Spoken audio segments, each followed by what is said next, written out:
everyone, I'm Radhika and I'm an interior designer, and today we have come up with a very interesting topic, and that topic is what no design school will ever teach you.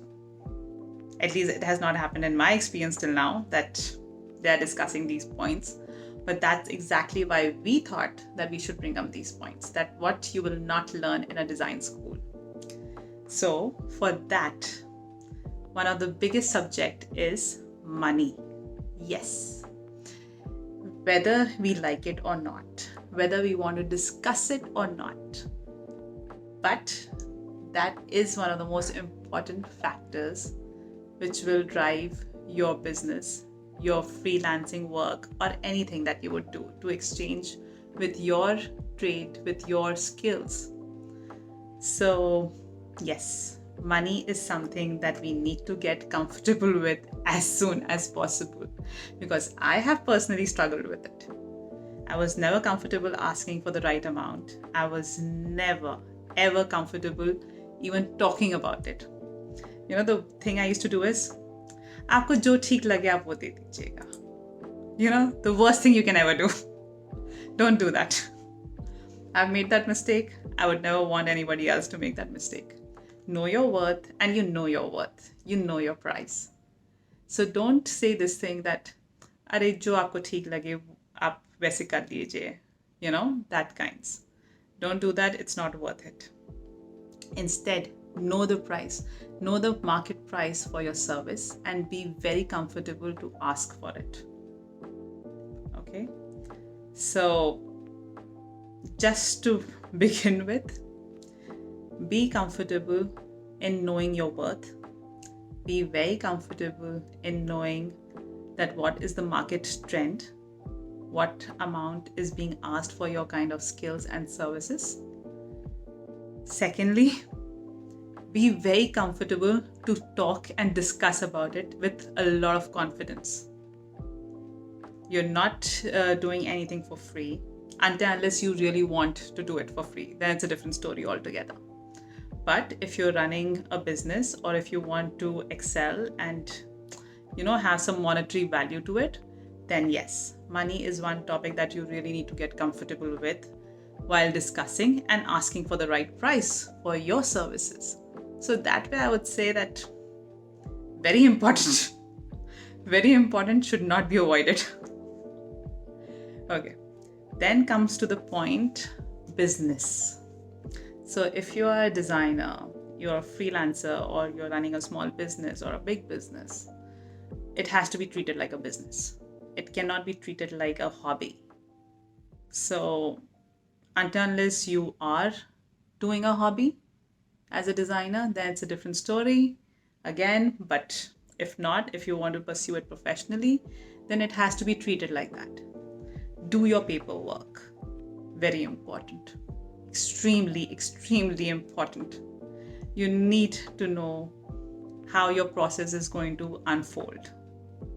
You need your documentation. This is everything that I'm telling you is what I had struggled with. So with my experience, I have learned it with my own due time, and I thought that maybe it's time for me to share it with everybody else too. So documentation, paperwork, accounts. Oh my God, as we mentioned money earlier, accounts, another very important part. Believe me, again, we generally avoid doing that little stuff.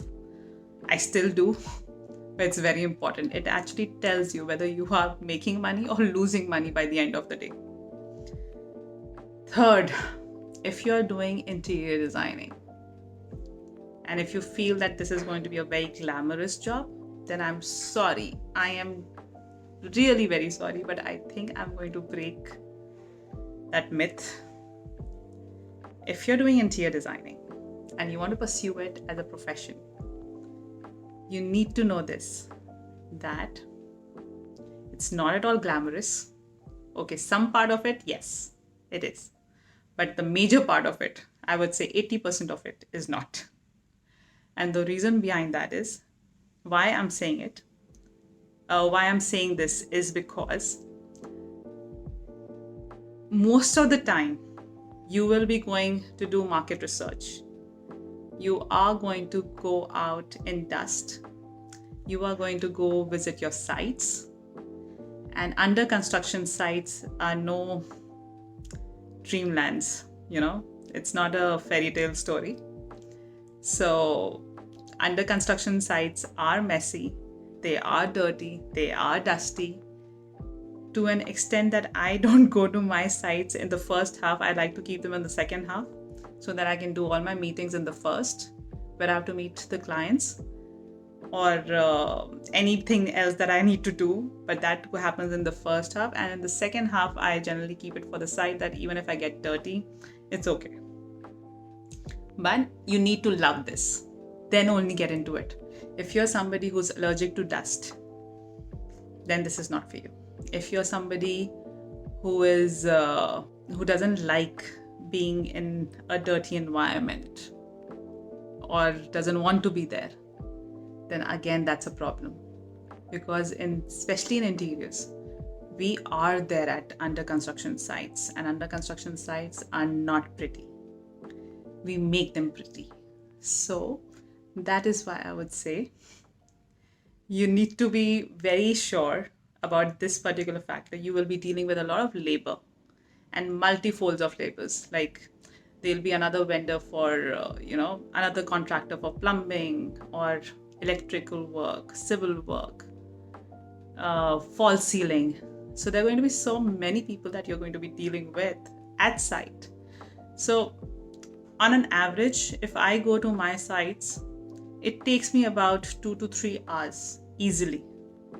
It can extend also, but 2 से 3 घंटे तो कहाँ जाते हैं पता भी नहीं चलता. It's like,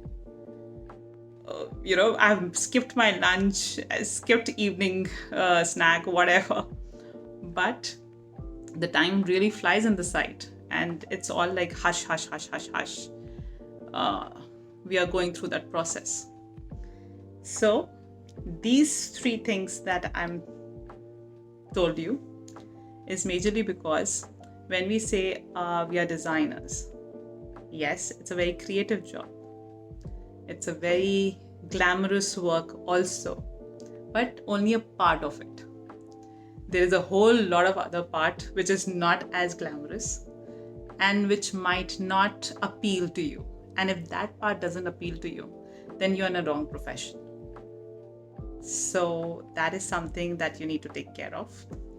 And with that, I take your leave, and we shall meet next week again, some other time.